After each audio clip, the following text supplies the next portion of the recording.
Alright, Wano. Fucking waste, bro. Man, this camera works nice in low light, man. It's a good thing I should get this camera still, eh?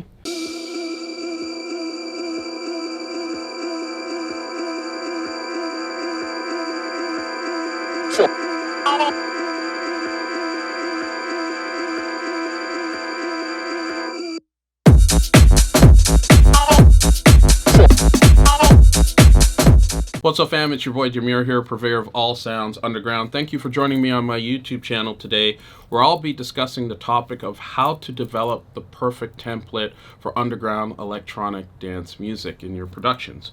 But before we jump into things, what I need from you is that SLC. Hit subscribe, like, comment, and more importantly, hit the notifications bell to stay in touch with the new videos that we have up and coming. All right, so why don't we jump into things? What you're seeing on my screen is everything that I see each and every time that I start up Logic here. It's my Logic. Loving my new highlighter. Super excited about it. I want to also apologize if you hear some crazy wind noise. It's because it's ultra windy here in Toronto. It's been that way for the last couple of days. So my window's actually closed and it's crazy windy.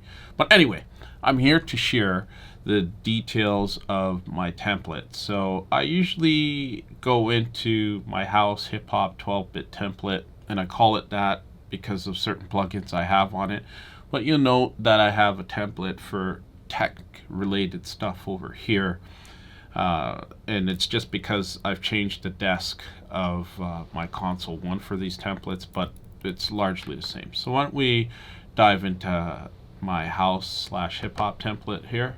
12-bit. All right, so before I jump into some further details, now that the template is open, I just want to let you guys know that this video isn't necessarily about how to create templates, because every DAW is different, and if you want to know how to create templates in your respective DAW, just Google that or search it up on YouTube. I'm working in Logic, but the theory is transferable.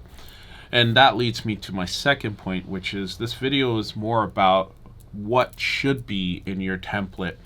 I save a lot of time by having and working with effective templates.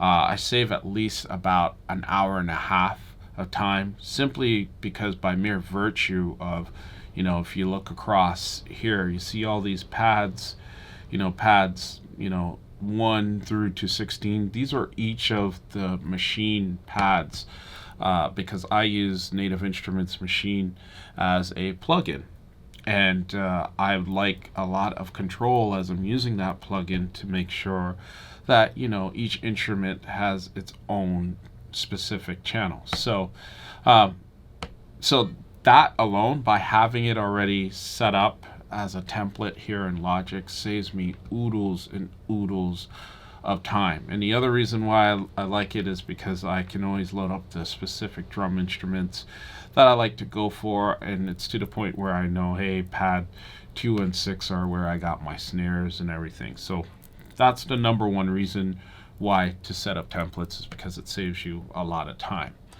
Let's go into just the meat of it. So my typical template includes a lot of audio tracks, so about 20 audio tracks in total here as I zoom in, and you can see that 1 through to 20. And the reason why I use a lot of audio tracks is because I'm sample heavy. I sample a lot of stuff, use a lot of loops, and I wanted to make sure that I just have enough, tracks set up proactively for that. I'm also going to show you the next piece here. As I hit X, I only have my first audio track here in stereo. Let's zoom into that. So this means stereo here, the 2 rings, and this is audio track 1.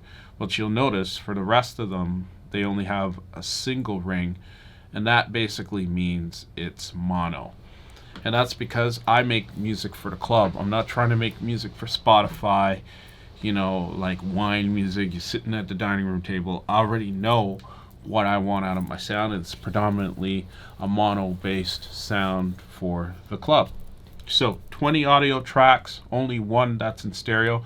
And it doesn't mean I won't have more tracks. Let's say I add a couple of shakers and a conga loop that are in stereo. I can easily change it here by clicking this on and off. It takes me between mono and stereo. It's so simple, but I'm relieved for this template that I have at least 20 audio tracks. All right, so the next piece is I have about 6 MIDI instruments. Actually, I stand corrected. I have 7 MIDI instruments here. So we'll zoom into that. So these instruments, 1, 2, 3, 4, 5, 6, 7. This is one I used to use Punchbox software to create kicks. I sometimes go to this every once in a while if I'm a little bored with a kick that I'm using, but most of the time I have selected kicks that I can tune easily into key. But I still have this here as a track to refer to as a part of my template, so I don't have to go in and load it up each time. So I have about 7 MIDI instruments. I think a couple of them are in mono, but it just depends on what I load here. So these are all MIDI instruments set up to go. And I want to make a distinction. They're not external MIDI instruments like a keyboard or whatever. They're just straight plug-in instruments. So I know if I'm going to load up, a Native Instruments plugin or some other, synth-based plugin, I'll do it here. Serato Sample is another good one that I've been using lately, and I actually may change this template because I've been using Serato Sample a lot more to be at the top here just for convenience. But I'm good with it as is right now. Other MIDI components include, pads 1 through 16, and these represent my Native Instruments machine setup. So whenever I create a pattern in Native Instruments machine, I typically just, once it's all built in here and I, got a nice little groove and drum loop going on, I'll just click this, which means pattern, drag it in at the top right here, and then you'll see that it's created all of the individual MIDI pieces here for me. And so I could have like a kick on pad 1, snare on pad 5, some percussion on the other pads here, and it allows me to then use these as MIDI notes that trigger what's going on in here, and then I can just arrange my song accordingly. So again, this is saving me tons of time. The other reason why I have it set up this way is to also allow me to easily swap instruments in and out of Native Instruments machine without a lot of difficulty. And in addition to that, it allows me superior control here. So you'll see from pads 1 through to 16, I've got my bit crusher on here, and if you've seen my previous videos about what that does in terms of fattening up a kick or a snare to add harmonics, and it cuts right through phone speakers or laptop speakers. Even though I make music for the club, these are good things to have if if a DJ's on the go and he or she's listening to promos, and they can get right into the sound because I've used this plugin, the bit crusher, and I just got it right across all of my drum sounds here in this template. And then the other thing I do by default is I have all of these routed to bus 13, which is my drum bus over here. Let's zoom into that. So sorry about that, my drums, and I have my Shadow Hills compressor on that bus ready to go. And again, it depends on what's going on in the track. Sometimes I route these instruments directly to the stereo bus, but it all depends on what's going on. I just like to have it all set up. So that leads me to my next point in terms of buses and sends. So I have a bus for my kick, snares, percussion over here, beats. These are like sampled beat loops I may use from time to time. So if I got it in here, let's say I got a beat loop on audio 9 on track 9, I can easily select this to just bus out over to the beats, and it goes there. And that's what's here. I think I got gentle compression on it. Yeah, I'm using a PSP compressor on that bus, and it's all set, ready to go. And then I have one for my bass lines, then keyboard bus, vocal bus here. I might update this with my UAD Neve 33609 because I've been using that a lot. And I did that on my last remix for Sean Jones, a song called Love Will. And I used this exact bus and I put that plug in here. Just make sure everything gets treated the same way in terms of processing. Then my drum bus, which I just shared with you. And then I have another bus here. I don't use this too much. This is when I would route all of the music to this bus just to see if there's any other processing I wanted to do before it hit the master output. But I don't really do that anymore. So I just got my master chain set up here. And you can check out my video on master chains where I describe each of the plugins that are there. But that's essentially the whole setup. It's just to keep things organized for me, and I get the same thing each and every time to save me a ton of time. The other piece I want to add about this setup here is you'll notice that I got all my levels at -6 dB. And that's to ensure I get that headroom when it comes to pre-master time. I used to do things like, have it all set to 0, and I'm wondering why I couldn't get headroom.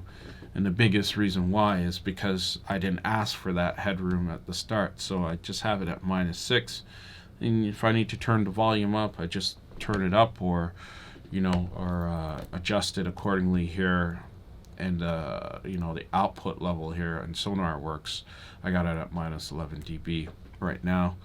But I typically mix and listen back to things at very low levels to save my errors, and I find that I can hear and distinguish sounds a lot better that way than as if they were louder. What else can I say about this template? And I think that's about it. Oh, actually, there's one more thing, and it's here with console 1.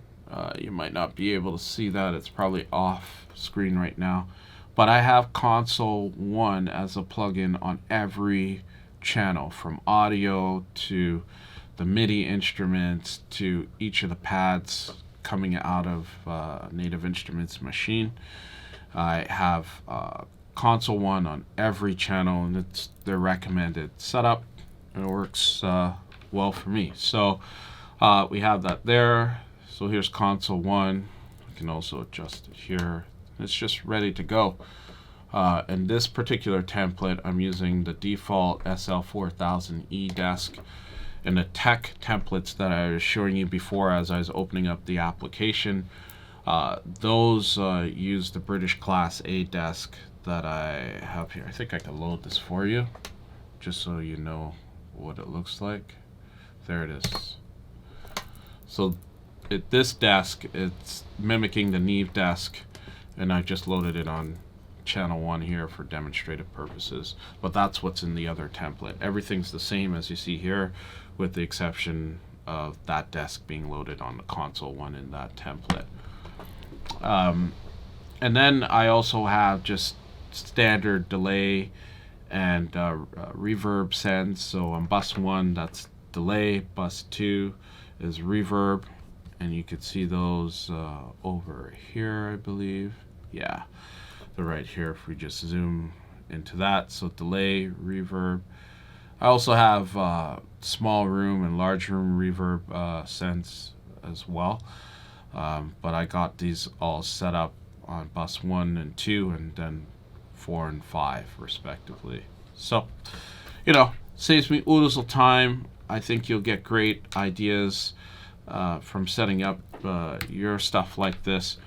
And this is not, typical songwriter setup. This is very much beat making, whether I'm making hip hop or house music. It just allows me to dive right in, deal with samples, MIDI instruments to complement, and then I got, full control of Native Instruments machine here from pads 1 through 16, saving me tons of time.